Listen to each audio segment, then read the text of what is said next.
Good morning, good morning, good morning, good morning. We are blessed to be here again. And I bring you greetings in the name of Jesus Christ and thank God for you and your time. Just want to make a few announcements of upcoming things that we're doing. We are at 606 Park Street, Sydney, Ohio, 45365. I want to give you that address again. It's 606 Park Street, Sydney, Ohio, 45365. For those who may want to be a blessing to our church, feel free to send it to the church for the church. There's no special names. You can put it in the name of the church and we can deal with that. Also, we're going to be starting a new series. It's called Salvation Conversations. So you might not want to miss the next sermons that are coming, the messages that are coming. God is leading me in a way to minister to those who have questions and ideas. So we're going to call this next group of series Salvation Conversations. We want you to keep us in prayer. We're working on our own Facebook. The Facebook that you might pull up was the previous administration. God is rebuilding our church. He's restructuring it. If you're in the Sydney area and you want to come and visit 606 Park Street, Sydney, Ohio, feel free to come and join us. You would be a blessing to us. Musicians, I'm putting a call out for those. If you play music and you would love to join us, feel free to let us know. You can put it in the comments. I will reach out. You can inbox me. I will get back with you. We are going to have some other exciting things coming up. We're trying to move forward. So just keep us in your prayers. That's what we need. Again, we're at 606 Park Street, Sydney, Ohio, 45365. My name is Pastor Eugene Daniels. Just feel free to even write a letter, a prayer request. I would love to read them. We will be collecting them. We will be praying over them. We will be moving forward. So those are our announcements for today. We will be going, those of you that are on Facebook, you may be able to read the caption that is on top. For those of you that are not on Facebook, we are going to Genesis chapter 32. We're going to Genesis chapter 32. Give you an opportunity to get your Bibles and get them ready. We are going to Genesis chapter 32. We will be taking our text from verse 24. I want to give you an opportunity to get your Bible, get you a pencil and a piece of paper, and we're going to see what God has to say. I want to just tell all of you, we are glad to see you on today. Yes, we are. And we are thanking you. We are getting some wonderful responses to the videos that God is allowing us to do. The numbers are just growing, and we are so grateful. The views are just growing, and we are just so thankful. Please continue to share our videos, encourage people, make it aware that we are doing something and that God is using us to do it. Here at Mount Vernon, we do not have a personality-driven church. We have a purpose-driven church. There are no little I's and no big U's. We do this as a family. All right. Genesis chapter 32, beginning at verse 24, reads as this. I'm reading the King James Version. Let me get my Bible over here closer so that we can be together on this. Verse 24, and Jacob was left alone, and there wrestled a man with him until the breaking of day. And when he saw that he prevailed not against him, he touched the hollow of his thigh. And the hollow of Jacob's thigh was out of joint, as he wrestled with him. And he said, let me go, for the day breaketh. And he said, I will not let thee go, except thou bless me. And he said unto him, what is thy name? And he said, Jacob. And he said, thy name shall be called no more Jacob, but Israel. For as a prince hast thou power with God and with men, and hast prevailed. And Jacob asked him and said, tell me, I pray thee, thy name. And he said, wherefore is it that thou dost ask after my name? And he blessed him there. And Jacob called the name of the place Peniel, for I have seen God face to face, and my life is preserved. We're going to stop right there at verse 30, and I'm going to drop anchor there. And for those of you who are not looking at it on Facebook, the title of this lesson is called Seeing God for Real. Seeing God for Real. And I know that this is almost like a Sunday school story. This is a story that you've already heard before, but let's just unpack it a little bit and see what God has to say about this story, because I know that we have the songs that sit there and they talk about it in such a nice way, and they sit there and say, I'm not going to let you go till you bless me. I'm going to hold on to you till you bless me. And we teach all the kids to sing that song, how you holding on until God bless you. That sounds good, but let's see what really happened. Verse 24, and let's unpack this. And Genesis chapter 32, for those of you who are just joining us, it says, and Jacob was left alone, and there wrestled a man with him until the break of day.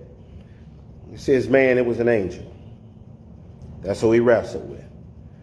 I know we want to think about angels. We think about the wings and all that, and that came out through Catholicism. But the Bible tells you, be mindful of strangers, because some have entertained angels unaware. The angels walked and looked and moved like regular men. They really did. And so Jacob is left alone because of a series of events, and I won't really dive into that because I don't want to digress too far from where God has me. So let's look and know that because of a chain of events, he has betrayed his brother, his older brother. He has sent his family forward to where he knew his brother was going to be. He's trying to let them see his family and what he's done. But he has found himself alone. And we are calling this series Salvation Conversations, because when you get to the point that you find yourself alone, that's when you see God for real.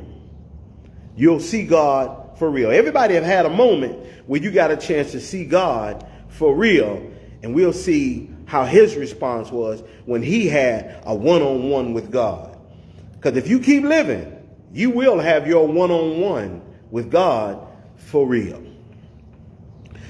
24, and Jacob was left alone, and there wrestled a man with him until the break of day. And when he saw that he prevailed not against him, he touched the hollow of his thigh, and the hollow of Jacob's thigh was out of joint, as he wrestled with him. Let's stop right there and unpack that. I need you to watch this. Watch this, please. First off, you need to ask yourself, what were they wrestling for? What were they wrestling about? They was wrestling all night long. So let me get this right. An angel with all the power and the authority of God, could not prevail against Jacob all night long. You got to ask yourself, what were they wrestling about? And you would think that it was a physical wrestle because it says that his thigh bone came out of place. Let me add something to that for you. Understand, in those days, when you made a covenant with someone, the man would place his hand under the other man's thigh. Why would he place his? Because for me to allow you to put your hand under my thigh, which is to allow you, yes, close to something personal to me. And did you know that there was a time that women couldn't testify? Let me tell you why they couldn't testify. Because they couldn't testify because they didn't have testicles. Sound crazy, don't it? Because when you testified in court, you put your testicles on the line that you were telling the truth. And they found you in perjury. They found out you lied. They cut them off. Because they didn't want you to produce more liars like yourself. So when you testify, you are putting your testicles, your generation, your lineage on the line. Kind of like when people say, I swear over such and such, and I swear over this, that, and the other. And they swear on a whole lot of things that's not going to take their life. But when you stood up and you testified, you put your family that it hasn't even manifested yet on the line. So when you put your hand under a man's thigh, you were putting your hands in an area that he trusted you, and y'all came into agreement as it pertains to your generations to come. Just a little something for you to know. If you didn't catch it, run it back. Note that he says they was wrestling all night. So what's happening is the angel places his hand on Jacob's thigh to make an agreement. But there's a problem, because when he went to make an agreement with Jacob, his thigh come out of place. Let's read further, and we're going to come back to find out why would his thigh come back out of place. Well, first off, let's figure out what they were wrestling about. So let's establish what they were wrestling about. I'm going back to 25, and we're going to come back down. 25. Those of you that just joined us, it's in Genesis chapter 32. I'm going to verse 25.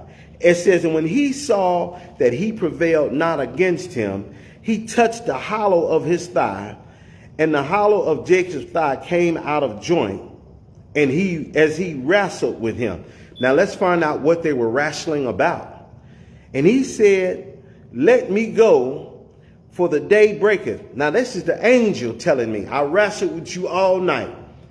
You got to let me go. I got to go. Because I done wrestled with you all night about this situation, and I can't get you to change your position. And you're trying to get me to make a covenant with you or bless you in the present position that you're in, and your body can't take it because this is out of order. I'm moving somewhere. Verse 26, it says, and he said, let me go, for the day breaketh.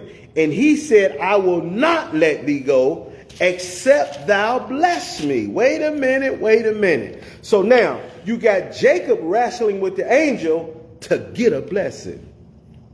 You got the angel who can't prevail against Jacob in order to bless him. Let's back that up. Let me get this right. So the angel came. All right, he came. Now, it was never supposed to be a wrestling match. I came to bless you. But you're trying to get me to bless you when your life is out of order. Now you're hindering yourself. You've caused yourself an injury. We got to find out what they was wrestling about. Jacob is wrestling to get a blessing. The angel want a blessing. But let's find out why the angel was wrestling. Look at verse 27. It says, and he said, unto him, this the angel talking, what is thy name? Stop right there. You mean to tell me that Jacob was wrestling to get a blessing? The angel wrestled with him in conversation to get him to tell, what's your name? You ever had somebody who is very good at deflecting? When you ask them, did you drink my water? Well, you know, it's a whole lot of bottles of water in the refrigerator. I didn't ask you that. Did you drink my bottle of water? They still sell water. I didn't ask you that. Did you drink my bottle of water? Listen, it was a whole bunch of pop and Kool-Aid in the cooler. I didn't want the Kool-Aid. I didn't ask you what you wanted. I didn't ask you what's at the store. I asked you, did you drink my bottle of water that I had?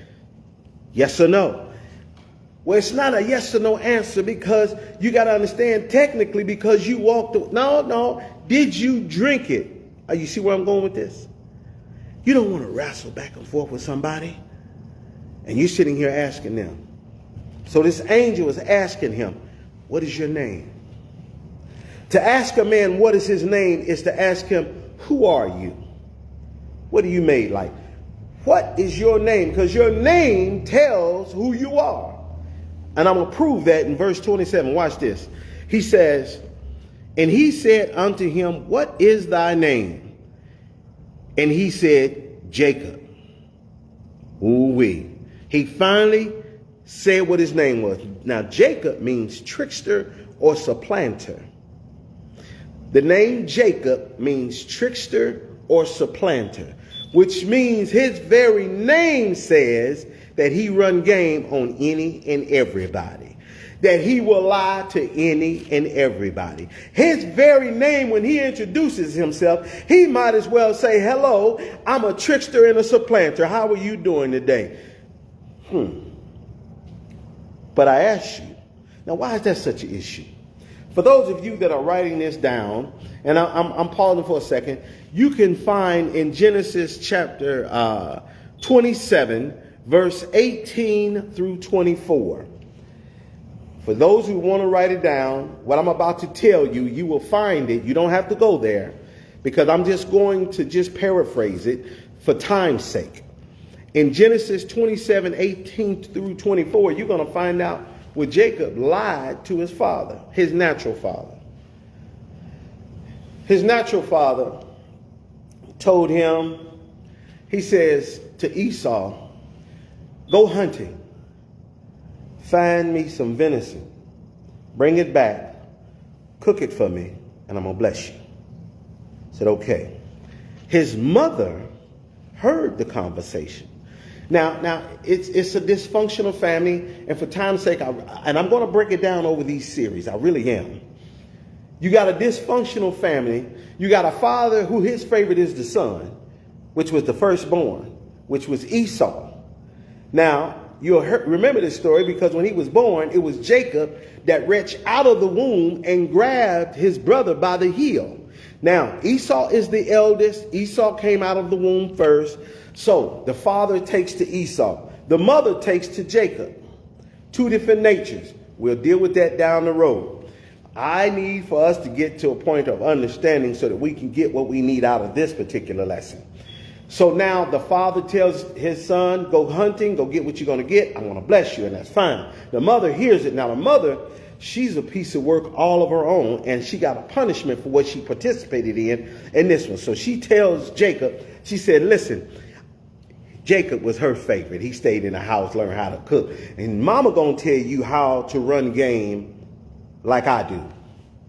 We got a lot of mothers that's trying to put our young men up on game. But the problem is they are not women, they're men. And so they need to learn how to function like a man. Because a man processes his information with his intellect. But we're going to get to that on another series. However, what I'm getting to you to say is she tells him, we're going to get you those blessings that your brother is supposed to get. Now, keep in mind, God said from the beginning that the younger brother was going to be blessed anyway. But the mother don't have time. She wants her baby blessed. So she tells her baby, we're going to trick your father. We're going to make your father think that you are your brother so that you can get your brother's blessings. Wow. So then he turns around and his mother tells him to go kill a goat. Now, I don't know what kind of cook she was or what kind of seasoning she used, but to convince a man that goat meat and deer meat taste just alike, she was some kind of cook. But she tells him, go kill the goat. She went to kill the goat. Matter of fact, get the hair. And she put the hair on his hands because, see, Esau was a hairy man and Jacob was a smooth-skinned man. So she put that on it. Then she said, go get your brother's clothes. And she put the brother's clothes on. Now, keep in mind, the father is losing his sight. He's older now. He can't really see that well, but he can hear quite well. So he turns around and he goes in to get the blessings from his father. And he turned around and he says, I made what you asked me to make. And he said, wait a minute, son. He said, you got that food off of fast. Oh, he said, God blessed me to do it. Be careful about lying about what you got, saying that God gave it to you. Yeah, because God will sure enough bring that out. Don't lie on God that you got something. If you got it, come hook or crook, stand up to it. It is what it is. A whole lot of folk then ran people out the church and away from the church because they're trying to make the people in the church feel like they're not being blessed. And then the problem is God says that the sinner man will testify to your righteousness. God didn't give you what you said God gave you. That's why you're stressed out. You lost the house you lied about. You lost the car you lied about. The clothes don't never want to stay clean that you lied about. The thread come out of them that you lied about. Everything that you said God gave you, God said, I'll show you I didn't give it to you by how it turns out. Be careful about trying to look high and mighty in man's eyesight, knowing good and well you lying on God and God sitting there telling you, I did not give that to you. There's a big difference between a good idea and a God idea. Everybody was sitting there for a long time trying to say, you need to start a church. You need to get a church. And I said, no, I will not. Not until God tells me what to do. Not until God shows me, because let me tell you what I just said. Getting a church, if it's a good idea, you pay for it. If it's a God idea, he pays for it. God provides everything we need that you're watching right now. God provided the building. God provided the telecast. God provided the atmosphere. God provided me traveling up and down the road. God has given me everything that you see. If you see me, I don't have anything that God didn't give me. I had a life before this and all that's gone, been gone. Wasn't supposed to last anyway. And I ain't too much getting off my story, but it didn't make no good sense. You got folk that's out here still trying to use the devil's game to try to give God glory, and it's going to crumble down. We're looking at it right now. Everybody want to cry God, God, God, God. Well, they never specify what God they talking about. Are you talking about Jesus Christ? Because that's who I'm talking about. Or are you talking about the God that your car, your God, your job, your God, your spouse, your God? What God are you talking about when you're talking about God gave it to you? Yeah, that's a whole nother story. It's time out lying on God. It's time out. Because sooner or later, you keep crying God this and God that, God is going to allow you to be by yourself just like Jacob and have a conversation with you. And what you going to do when you talk to God for real? While you're sitting there bragging, talking about God has blessed my life, what are you really going to do? Because the devil is so much wanting people to take credit. And the devil, what he's doing, he's exposing people. Because what you done was use the devil to give God glory. And God sat there and said, I didn't give you that. And the devil was sitting there mad talking about, wait a minute. You used me to get that and you're giving him the credit? No. God don't want the credit for what the devil is doing. And neither one of them wants you who going to stand in the middle. Look in the book of Revelations. Just sit there and tell you, be hot or cold. Because if you lukewarm, I'll spew you out of my mouth. And that's Bible, family. That's Bible. But let's get back to our story, because we're going to find out something real dynamic here in a few seconds. They wrestled all night. So let me get this right. Jacob's blessings came from him lying to his natural father. He tricked him. Then when the brother found out that he tricked him, he had to leave home because his brother was going to kill him. So the mother's punishment was this: I taught you the game, but now you'll never read where Jacob got a chance to see his mother ever again. Some mothers decide that they don't need the fathers, and they don't wonder, how is it that I'm in a situation where I never get to see my son again? He doesn't even have to be dead, but he's so caught up trying to learn how to be a man. He didn't learn from the streets how to be a man. And now he's so caught up with the streets that he don't even get a chance to see me. Or he turns around and gives what he's supposed to give credit to God to the mother, like she's a God.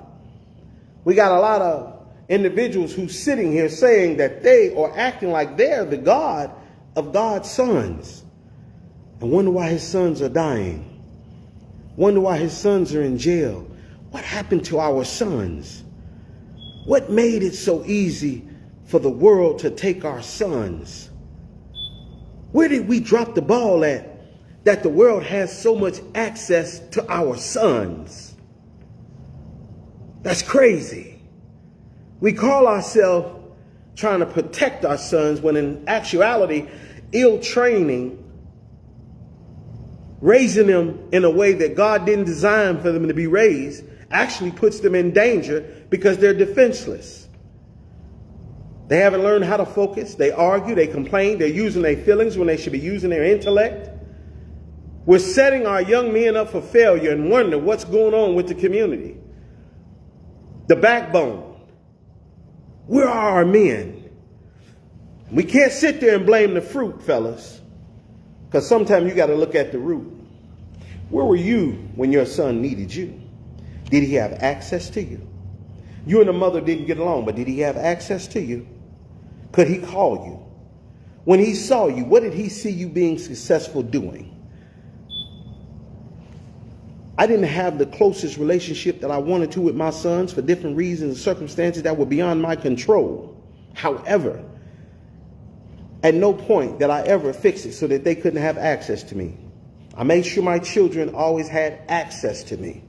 God makes sure that you always have access to him. Now, if my children choose not to access their accessibility to me, that's their choice. I had a cousin of mine tell me, my children have a right to be less than a child to me, but I don't have a right to be less than a father to them. And you don't have a right to be less than a father to the children that God sent in this world through you. You carried them the longest. God trusted you with the seed. What did you do with it? God trusted you with the seed. What did you do with it? I'm going to say it one more time for the people in the back. God trusted you with the seed. What did you do with it? It's your responsibility. Did you make sure your seed had access to you? We'll move forward. We'll let you think about that one. Verse 28 again. And he said, thy name, no, verse 27. And I'll come back down to 28. It says, and he said unto him, what is thy name? And he said, Jacob. Verse 28 said, and he said, thy name shall be called no more Jacob. God will change your name, your nickname. God will change it. He says, but Israel. Now, why'd you change my name to Israel? He said, for as a prince hast thou power with God and with men, and hast prevailed. So let me get this right. When you lied to your natural father and got your blessings, you were fine. But when you tried to lie to God and try to make that same deal, your joint came out of place to remind you that you can never walk regular because you tried to walk crooked with a righteous God. Let me say that again. You tried to walk crooked with a righteous God, and it'll never work. So God changed his name to Israel because he has favor with man and with him. Now, watch this in 29.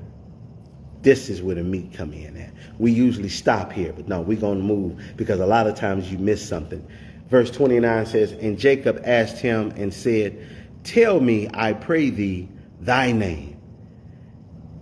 Wait a minute. Let me get this right. You got me to admit who and what I was first. Remember this.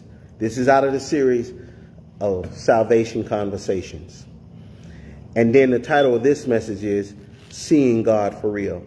Because when you see God for real, you got to tell him the truth. So Jacob had to tell him the truth. This is who and what I am. All that I gained, I don't have any of it. It's just me and you, Lord. This is who I am. And God sat there and said, okay, well, I'm going to change your name. You're saved. I'm going to change your name. No longer will they call you this or that. I'm changing that. And I'm also establishing with you who I call you and what I call you.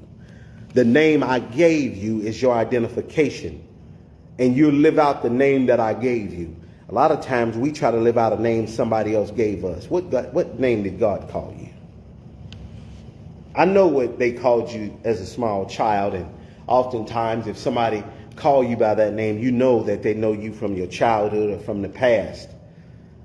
And if you ain't careful, you will live up to that name. I've never seen a June bug that couldn't fight. I never seen a Ray Ray that wasn't ready for the drama. I never seen somebody who sit there. The average person named John is a man that's strong.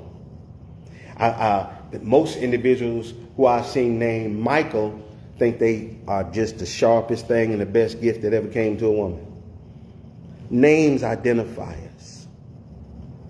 Be careful what you let people name you.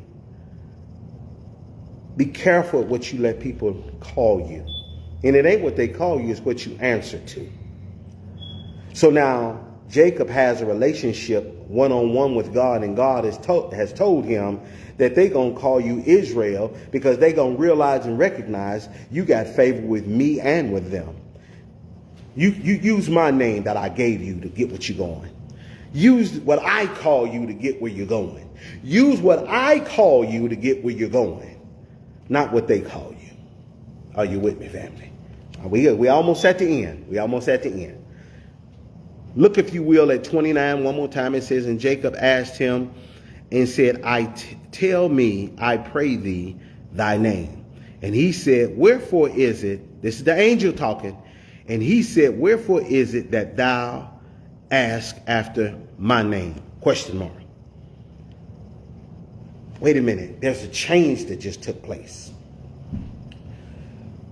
I wrestled with you all night to bless you. I couldn't bless you because you wanted me to bless you according to a lie. I need you to tell me the truth because God desires those that come to him in spirit and in truth. Don't go to God looking to be blessed by telling him the lies you told the world. The game you ran out in the world won't work over here. So he told the truth. Okay, well now I've blessed you. You got what you want. But Jacob did something that surprised even the angel.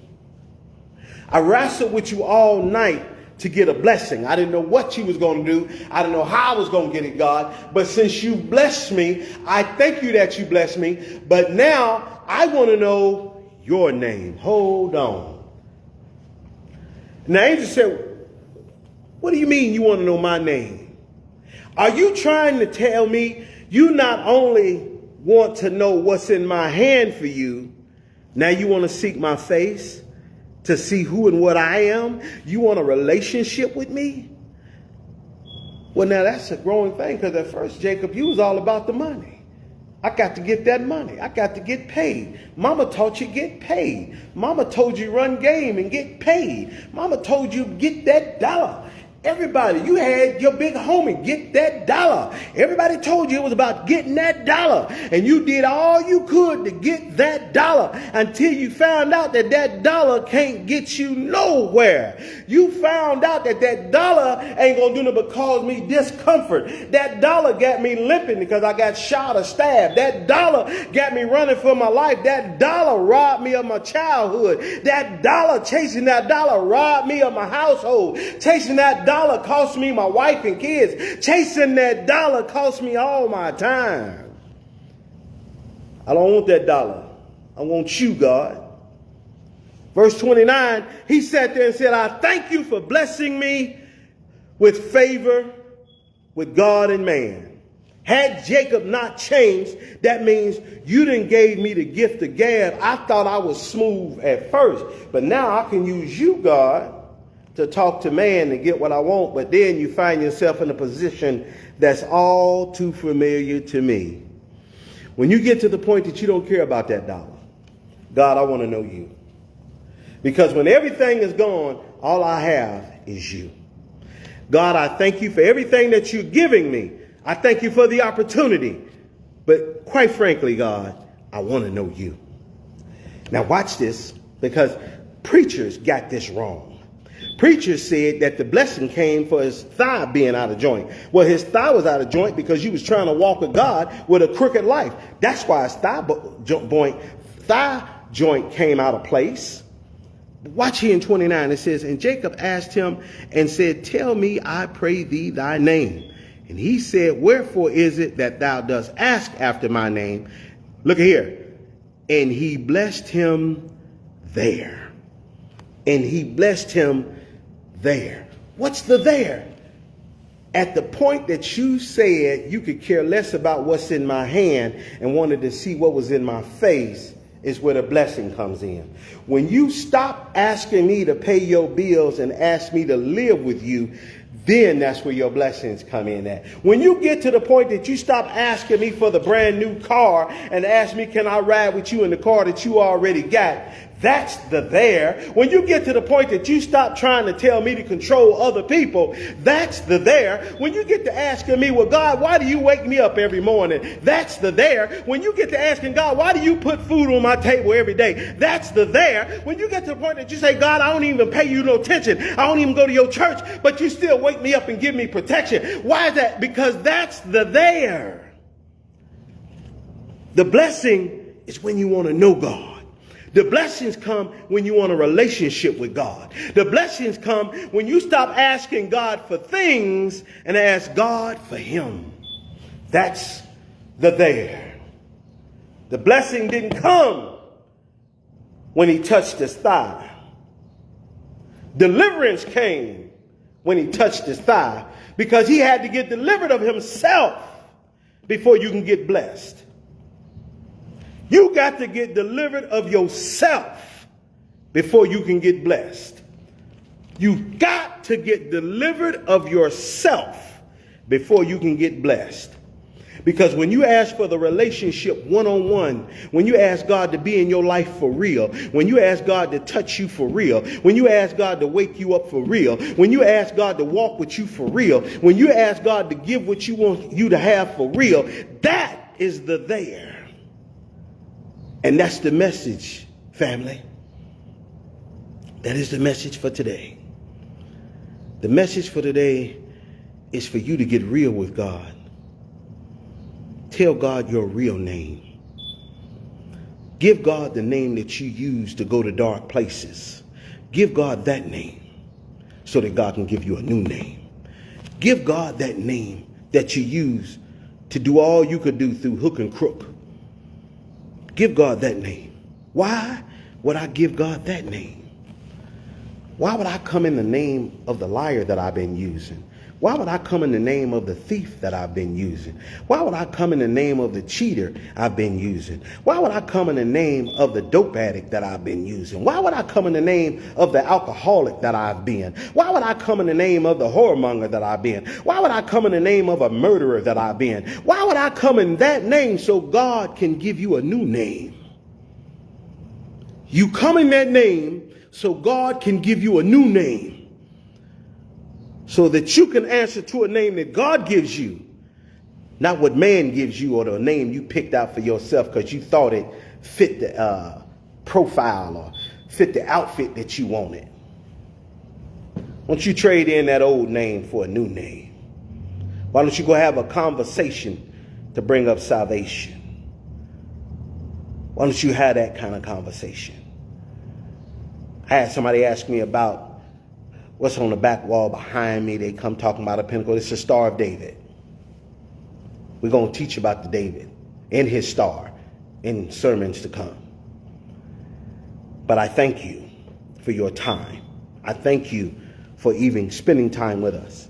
And more so than anything, I thank you for your prayers. May God bless you, continue to be with you, hold on to you, and hold on to the good news. God bless you, and have a good day.